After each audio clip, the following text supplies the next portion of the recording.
Hello, good morning students. How are you? We hope all of you are fit and fine and enjoying our lecture sheets. जैसा कि बेटा हम 12th physics का electrostatics part 2 means electric potential and capacitance के important topic discuss कर रहे हैं। अब तक हमारा बेटा इलेक्ट्रिक पोटेंशियल कवर हुआ है। आज हमारा नेक्स्ट टॉपिक है इलेक्ट्रिक पोटेंशियल और इलेक्ट्रिक फील्ड के बीच का रिलेशन। ये बेटा काफी बार क्वेश्चन पूछा गया है बोर्ड एग्जाम में, और जो हमारा कंपटीशन है उसके अंदर बेटा इसका जो हम लास्ट में फॉर्मूला निकालेंगे उस फॉर्मूले को यूज कैसे करना है कंपटीशन में वो भी हम लास्ट में सीखेंगे। तो सबसे पहले बेटा हम स्टार्ट करने जा रहे हैं इलेक्ट्रिक फील्ड और इलेक्ट्रिक पोटेंशियल के बीच का रिलेशन। तो सबसे पहले बेटा हमारे पास दो प्लेट हैं, जिनके ऊपर हम इसके ऊपर मान लेते हैं हमारा पोटेंशियल है V। मींस एक हमारे पास ऐसे प्लेट है, उस कंप्लीट प्लेट के ऊपर जो पोटेंशियल है वो V है, और एक हमारे पास दूसरी प्लेट है उसके ऊपर बेटा पोटेंशियल हम मान लेते हैं V प्लस dV। मींस दोनों पोटेंशियल के बीच में थोड़ा सा पोटेंशियल डिफरेंस है। एक प्लेट मान लो यहाँ रखी हुई, दूसरी प्लेट यहाँ रखी हुई है। ऊपर वाली प्लेट है बेटा उसका जो पोटेंशियल V है, नीचे वाली प्लेट है उसका पोटेंशियल V प्लस dV है। आप इसके ऊपर V माइनस dV मान लो, V मान लो, आप कुछ भी एज्यूम कर सकते हैं। ठीक है, चलो अब हम स्टार्ट करने जा रहे हैं। अब हमारे पास एक Q चार्ज है। Q चार्ज को हम एक पॉइंट से दूसरे पॉइंट तक लेकर जा रहे हैं बेटा। Q चार्ज को पॉइंट A से पॉइंट B तक लेकर जा रहे हैं। अब हम जब इसको लेकर जाएंगे तो हमें ये चेक करना पड़ेगा कि हमें वर्क डन करना पड़ेगा या फिर ये अपने आप अट्रैक्ट करेगा। मींस इलेक्ट्रिक फील्ड जो हम मूव कर रहे हैं डिस्प्लेसमेंट है, डिस्प्लेसमेंट की डायरेक्शन में है या नहीं है। तो सबसे पहले बेटा हमें निकालना है वर्क डन। वर्क डन का फॉर्मूला क्या होता है? Force into displacement. हम मान लेते हैं दोनों प्लेट के बीच का जो डिस्टेंस है वो क्या है? dr। दोनों प्लेट के बीच का डिस्टेंस क्या है? dr। अब एक चीज देखो बेटा, फोर्स कैसे देखें हम? फोर्स कहां से आएगा? इलेक्ट्रिक फील्ड से। अब इलेक्ट्रिक फील्ड है हमारा।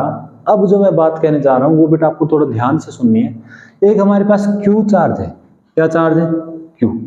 Q चार्ज की वजह से r डिस्टेंस पर इलेक्ट्रिक पोटेंशियल क्या होता है? KQ by R। अब मैं कह दूं R1 डिस्टेंस पर KQ by R1, R2 distance है ये अपनी इतनी, इलेक्ट्रिक पोटेंशियल क्या है? KQ by R2। क्लियर? अब आपको पता है जो पॉजिटिव चार्ज है उससे इलेक्ट्रिक फील्ड लाइंस बाहर निकलती है। मींस इलेक्ट्रिक फील्ड की डायरेक्शन हमारी ये है, क्योंकि पॉजिटिव चार्ज है, पॉजिटिव चार्ज से इलेक्ट्रिक फील्ड लाइंस हमेशा आउटवर्ड मूव करती है। क्लियर? अब बेटा पॉजिटिव लाइन इस साइड मूव करे मतलब इलेक्ट्रिक फील्ड की डायरेक्शन ये होगी। अब एक चीज देखो यहाँ पर V की वैल्यू इस डायरेक्शन में इंक्रीज हो रही है या डिक्रीज हो रही है? देखो पहले R है, R1 R2, इस साइड हम जा रहे हैं तो R हमारा क्या हो रहा है? बढ़ रहा है। मतलब ये V की वैल्यू कम है, ये V की वैल्यू ज्यादा है, ये V की वैल्यू ज्यादा। उल्टा बोल दिया। यहाँ बेटा R कम है तो V ज्यादा रहेगा, R1 बड़ा है तो V और कम हो जाएगा, R2 और बड़ा है तो V, मतलब हम इस साइड मूव कर रहे हैं तो हमारा इलेक्ट्रिक पोटेंशियल क्या हो रहा है? डिक्रीज। मींस हमें यहां से बेटा ये कंक्लूड करना है कि जिस डायरेक्शन में इलेक्ट्रिक पोटेंशियल डिक्रीज होगा वो डायरेक्शन किसकी है? इलेक्ट्रिक फील्ड की, क्योंकि पॉजिटिव चार्ज से इलेक्ट्रिक फील्ड इस साइड निकल रहा है और इस साइड हमारी V की वैल्यू कंटिन्यूअसली डिक्रीज हो रही है, क्योंकि जो डिनोमिनेटर वो हमारा इंक्रीज हो रहा है। तो हमने इस पॉइंट से क्या देखा कि इलेक्ट्रिक फील्ड हमेशा उस डायरेक्शन में होगा जिस डायरेक्शन में पोटेंशियल डिक्रीज हो। तो यहाँ बेटा यहाँ V प्लस dV है और यहाँ क्या है? V। तो इलेक्ट्रिक पोटेंशियल किस डायरेक्शन में डिक्रीज होगा? इस डायरेक्शन में। तो इस डायरेक्शन, ये हमारी किसकी डायरेक्शन है? इलेक्ट्रिक फील्ड की। Clear? I hope it is clear now. अब देखो Q charge means electric field कहाँ है बेटा? अपोजिट। मतलब इलेक्ट्रोस्टैटिक फोर्स कहाँ है? अपोजिट। इलेक्ट्रिक फील्ड ऊपर है बेटा, तो कहाँ फोर्स ऊपर है, क्योंकि हम Q चार्ज को लेकर आएंगे उसके ऊपर फोर्स लगेगा ऊपर। इलेक्ट्रिक फील्ड के अगर हमें अपोजिट चलना है, देखो इलेक्ट्रिक फील्ड मतलब फोर्स लगा रहा है इस साइड और हमें चलना है अपोजिट। अपोजिट चलना है बेटा, हमें वर्क डन करना पड़ेगा। और वर्क डन का फॉर्मूला क्या होता है? देखो इस साइड इलेक्ट्रिक फील्ड ने फोर्स लगाया तो हमें किस साइड फोर्स लगाना है? एक्सटर्नल फोर्स इस साइड लगाना है, और हमें कितना डिस्टेंस मूव करना है? dr। तो हमें बेटा जो F एक्सटर्नल की वैल्यू है वो माइनस ऑफ एफ ई के नियरली इक्वल। मीन्स हम नहीं चाहते की काइनेटिक एनर्जी आए, तो हमें नियरली इक्वल फोर्स लगाना है। क्लियर? तो अब अगर हम यहां की बात करें force into D R, force into D R करें तो हमें यहां पर कौन सा फोर्स लगाया बेटा? Electrostatic force. तो F को हम किससे रिप्लेस करेंगे? एफ ई से। तो यहां से हमारे पास क्या आ जाएगा? Minus F E D are. Work done हमारे पास कितना आ गया? Minus F E D are. I hope it is clear. अब बेटा एक चीज देखो, हम वर्क डन एक और तरीके से भी निकाल सकते हैं। वर्क डन की हमने जो इस चैप्टर का पहले दिन एक वीडियो अपलोड किया था, उसके अंदर हमने बेसिक स्टडी किया था। तो इलेक्ट्रिक पोटेंशियल की डेफिनेशन ध्यान हो आपको, डब्ल्यू ए से बी तक लाने के लिए पर यूनिट चार्ज हमारे पास क्या था? V B minus V A. ये भी बेटा हम कहां से कहां लेकर आए हैं? ए से बी तक। अब डब्ल्यू ए बी की बात करें तो क्यू उस साइड चला जाएगा, V B minus V A. और जब हम इलेक्ट्रिक पोटेंशियल की बात करते हैं तो हमारा क्यू क्या होता है? 1 होता है। इलेक्ट्रिक पोटेंशियल की बात करते हैं तो क्यू को हम क्या लेते हैं बेटा? Plus 1 coulomb charge. तो यहां क्या आ जाएगा? Plus 1 coulomb. वी बी हमारा क्या है बेटा? V plus D V. V A हमारा क्या है? वी। तो कट के हमारे पास क्या बच गया? डी। मतलब हमें वर्क डन कितना करना पड़ा? D we.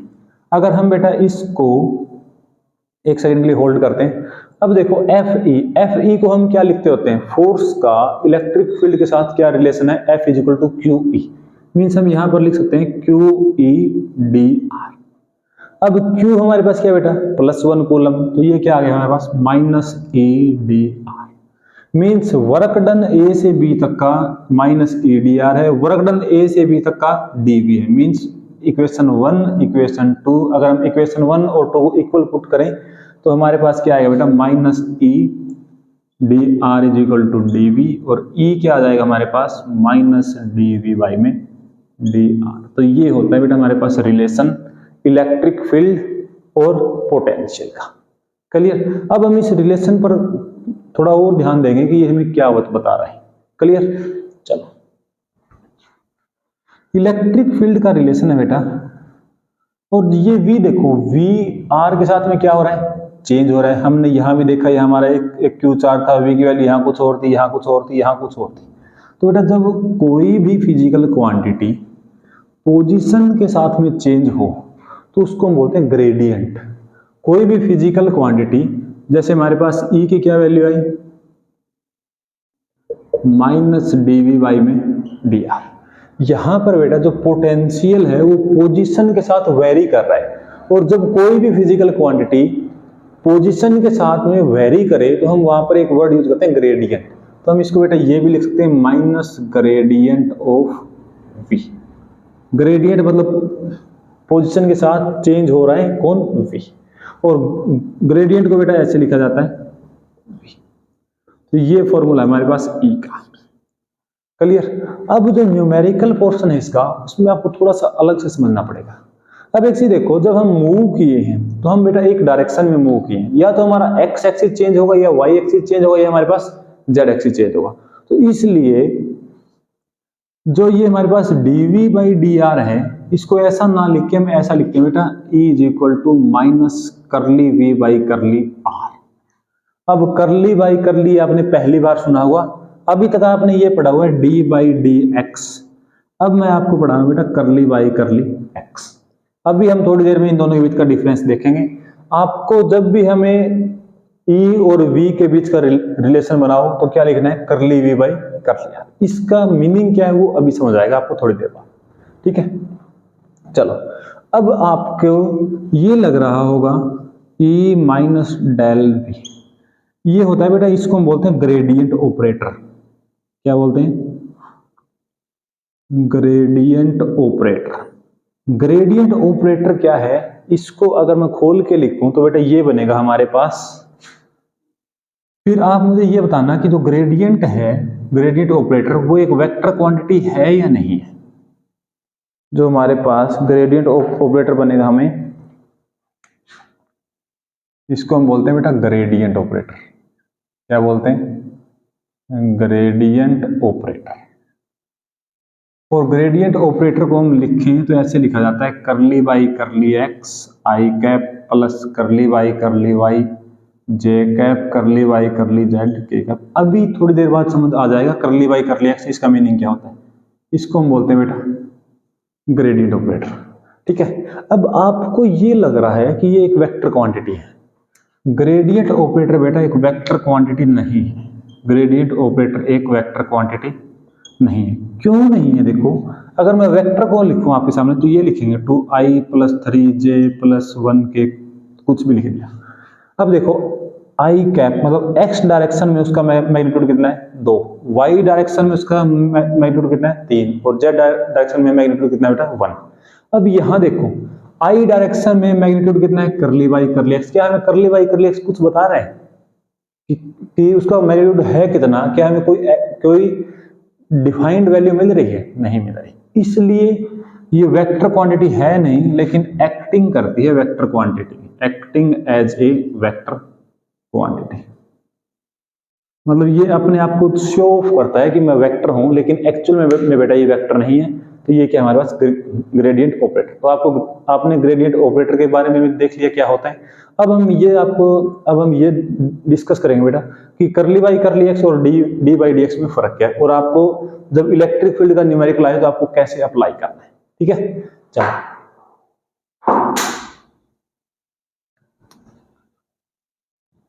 ये सब हो क्यों रहा है? क्योंकि इलेक्ट्रिक फील्ड तो एक वेक्टर क्वांटिटी हो गया और इलेक्ट्रिक पोटेंशियल एक स्केलर क्वांटिटी हो गया, इसलिए ये बेटा थोड़ी सी कर रहे हैं ऐसा। एक तो होता है डी बाई डी एक्स और एक होता है करली बाई करली एक्स। जैसे आपको डी बाई डी एक्स करना है बेटा x square Y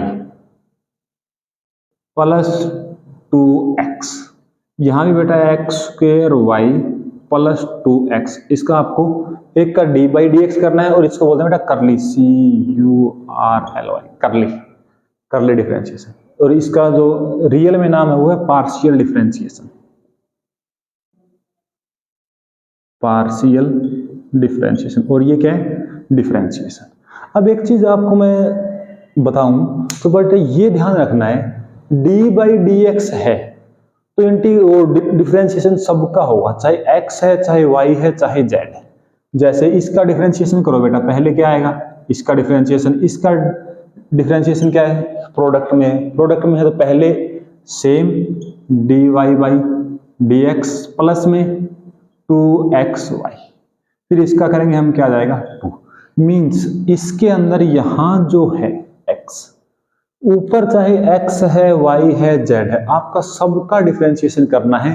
constant quantity का तो आपको पता है, कांस्टेंट क्वांटिटी का डिफरेंशिएशन क्या होता है? 0। अब इस केस में अलग क्या है बेटा, जो यहां है सिर्फ उसी का डिफरेंशिएशन होगा, सिर्फ उसी का डिफरेंशिएशन। कैसे? यहां बेटा x है तो x को छोड़ के बाकी सबको कांस्टेंट ट्रीट करना है, तो यहां पर y भी क्या हो गया? कांस्टेंट। y कांस्टेंट है तो x स्क्वायर का डिफरेंशिएशन क्या आएगा? 2xy plus 2। अगर मैं इसका करली बाई करली y करता बेटा, x square y plus 2x करली बाई, अब y तो क्या है? वेरिएबल। y को छोड़ के बाकी सब क्या है? कांस्टेंट। तो बेटा y को छोड़ के कांस्टेंट, x स्क्वायर कांस्टेंट, तो y का डिफरेंशिएशन क्या आएगा? dy by y 1 plus 2x भी अब क्या है? कांस्टेंट, तो क्या आ गया? x square. तो ये बेटा स्मॉल सा डिफरेंस है इसमें, डिफरेंशिएशन और पार्शियल डिफरेंशिएशन। तो जो हमारे पास ये है ना, इस केस में हमें पार्शियल डिफरेंशिएशन करना, ये आपको ध्यान रखना है। ठीक है, इलेक्ट्रिक फील्ड देखो, अब मैं आपको बताऊं कैसे। एक एग्जांपल लेते हैं, जैसे हमारे पास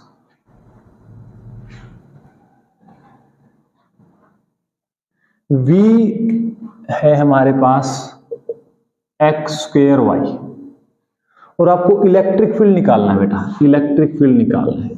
तो फॉर्मूला तो ये हो गया, E is equal to minus D V by D R.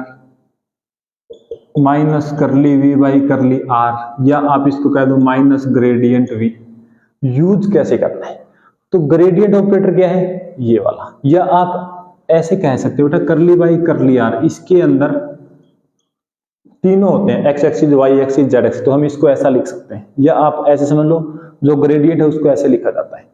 अब बेटा ग्रेडियंट को ऐसे लिखा जाएगा तो हमें करना क्या है, ई माइनस पहले ग्रेडियंट, ग्रेडियंट क्या है curly by curly X I cap plus curly by curly Y J cap plus curly by curly Z K cap. अब ये देखो v हमारे पास क्या है, v स्केलर है, स्केलर है तो बेटा इसको डायरेक्ट यहां रखो, X square Y X square Y X square Y.